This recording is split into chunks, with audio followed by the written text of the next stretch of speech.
Qui a payé cette étude? Qui est derrière? C'est un scandale monstrueux. Vous vous rendez compte de la gravité? Moi, je pensais que tout allait être réglé quand il y a eu le Lancet Gate, comme on dit, que ça y est, la communauté internationale allait voir qu'il y avait une gigantesque supercherie mondiale.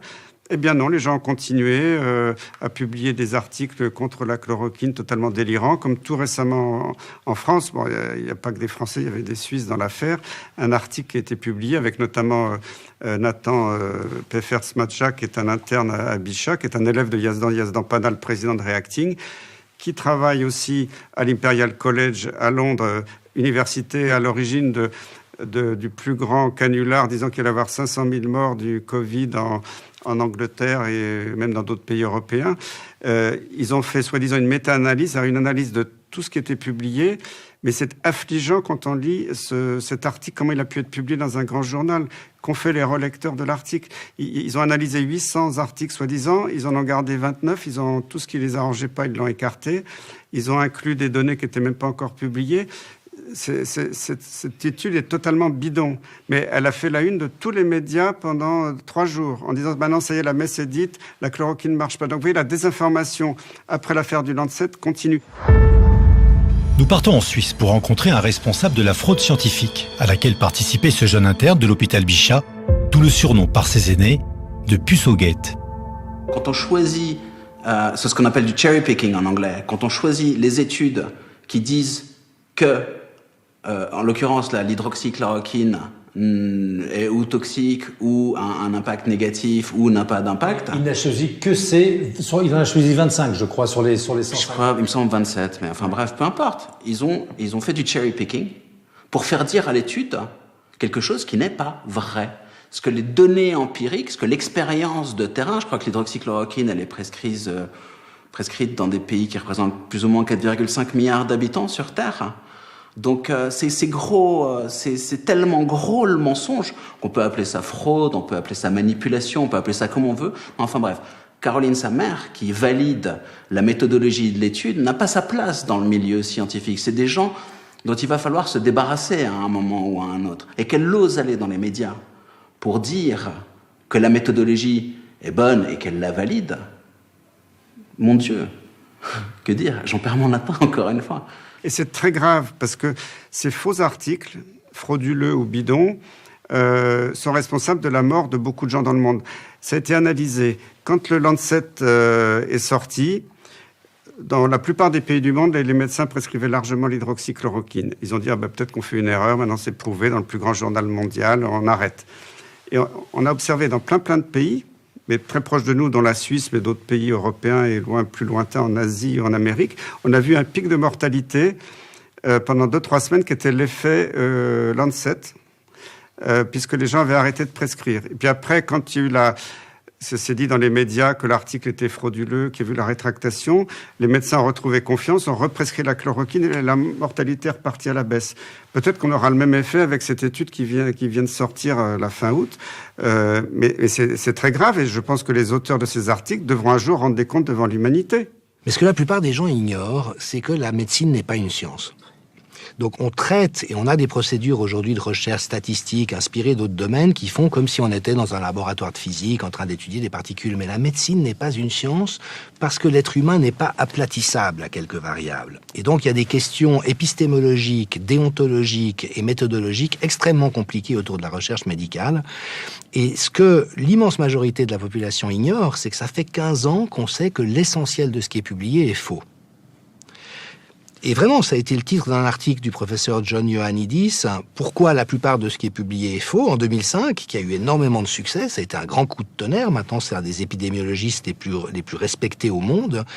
Et puis, dans la foulée, au cours des 15 ans écoulés, tout le monde l'a dit, ou en tout cas, toutes les grandes sources d'autorité crédibles du domaine l'ont dit. Les rédacteurs en chef des revues médicales l'ont dit. Richard Horton, le rédacteur en chef du Lancet, l'a dit en 2016, au moins la moitié de ce qu'on publie est faux, et c'est faux parce qu'on est captif d'un système obscur qui cherche absolument à mettre en avant certains résultats. L'ancienne rédactrice en chef du New England Journal of Medicine, qui est un des autres grands, a dit « Je ne peux plus croire à quoi que ce soit qui est publié ».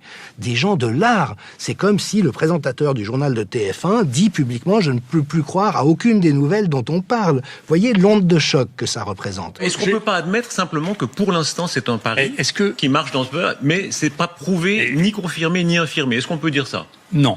À la télé, pas de changement de cible pour les journalistes. Aucune remise en question, une priorité connue, la recherche du buzz pour divertir l'audimat et gonfler les égos. Il y a une forme, est-ce qu'il y a une forme, je vous le pose sans provocation, disons, de mégalomanie assumée chez vous? C'est comme les actes d'Auguste. J'ai fait. Là, c'est votre caractère. Mais est-ce que vous assumez le fait qu'un peu de mégalomanie n'est pas mauvaise dans votre vision du monde? Le prof accuse les coups avant de rebondir et de laisser son interlocuteur à son sourire. Il y a eu une seule bouffée délirante dans l'histoire de l'hydroxychloroquine. Une seule. Mais vous allez me dire le Lancet. L'étude. Foireuse. On est bien d'accord. Non, mais n'exécutez pas ça comme ça. Ouais.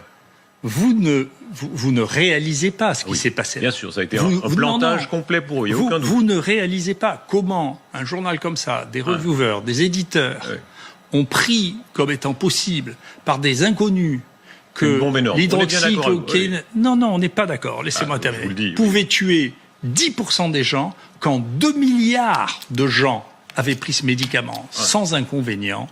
Comment ils ont pu croire ça?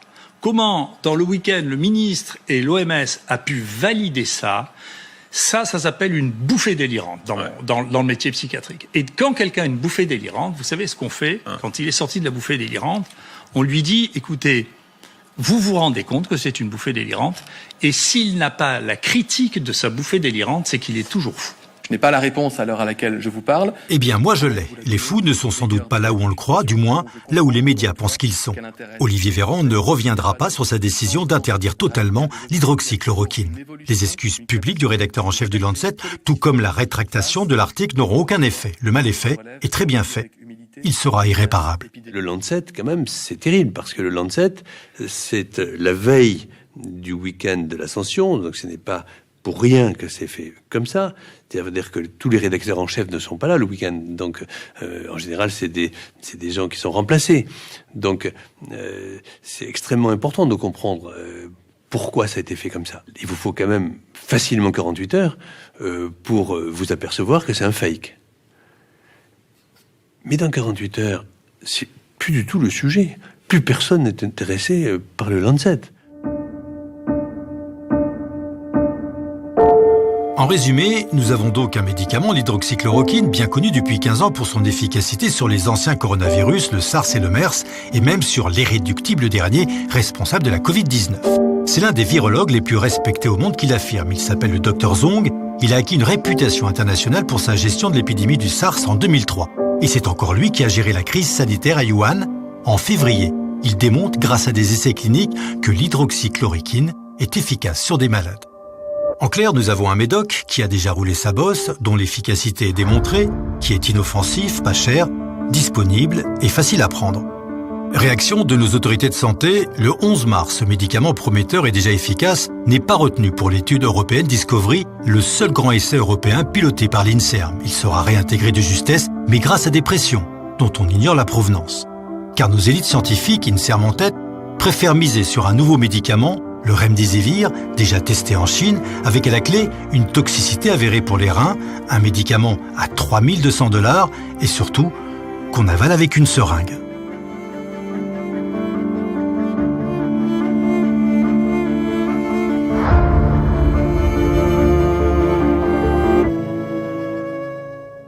Pourtant, dès le début de la crise, des soignants français se mobilisent pour mener une étude avec 1000 médecins déjà contaminés.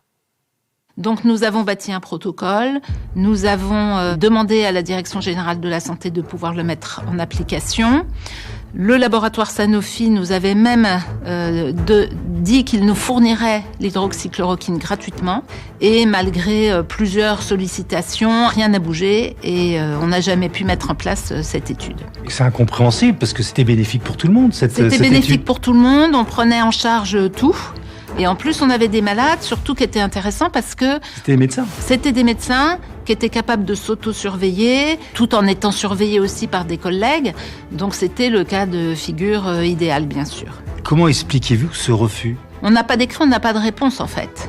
On a eu beaucoup de blocages, mais on n'a pas... À quel niveau ? Sanofi n'avait pas l'autorisation de libérer les lots. Ah, finalement, Sanofi France n'a pas eu l'autorisation de vous passer les lots. Sanofi nous disait, si la DGS nous donne le feu vert de vous donner 1000 boîtes d'hydroxychloroquine, on vous les donne. La Direction Générale de la Santé, c'est bien ça. Donc c'est elle qui a bloqué. C'est-à-dire que la Direction Générale de la Santé bloquait la libération d'hydroxychloroquine. Quand vous voyez qu'il n'y a pas de réponse, comment vous réagissez ? Là, on se dit, il y a beaucoup de choses anormales qui se passent. Donc du coup, on crée le collectif Laissons les médecins prescrire et on va, alors sur le plan médical, on va se débrouiller pour traiter nos patients et même nos confrères autrement, puisqu'on n'a plus d'hydroxychloroquine sous la main. Donc on va traiter, pour beaucoup, on va utiliser quand même l'azithromycine qui montrera une efficacité. Il y a des médecins étrangers qui rejoignent aussi le collectif, suisses, espagnols, belges, qui eux nous renvoient des informations de leur pays. Donc là, on se dit non seulement c'est anormal ce qui se passe en France, mais c'est bizarre parce que il y a des choses qui se passent aussi dans d'autres pays de façon aussi déraisonnable, irrationnelle. Et puis, petit à petit, on va s'apercevoir que les médecins reçoivent les mêmes messages, les citoyens aussi, qu'il y a quelque chose qui se passe mondialement, en fait, et qu'on n'est pas dans une problématique purement française. Ces médecins, ils reçoivent quoi comme message ? C'est ne vous occupez pas des patients, les patients vont être pris par les médecins de médecine libérale, hein. Oui, les médecins sont court-circuités, ne prescrivez pas l'hydroxychloroquine. Les messages qui venaient d'où ? Des autorités de santé des différents pays. Okay. Et puis, blocage au niveau des pharmacies. Et tout était quand même bien verrouillé, quoi. Tout était bien verrouillé, et même avec le temps, on n'a même pu, par moment, plus avoir accès à l'azithromycine. Voilà. Et on a compris, grâce à des pharmaciens, que les lots étaient préemptés et qu'il y a eu une sorte de rupture organisée de l'azithromycine en ville.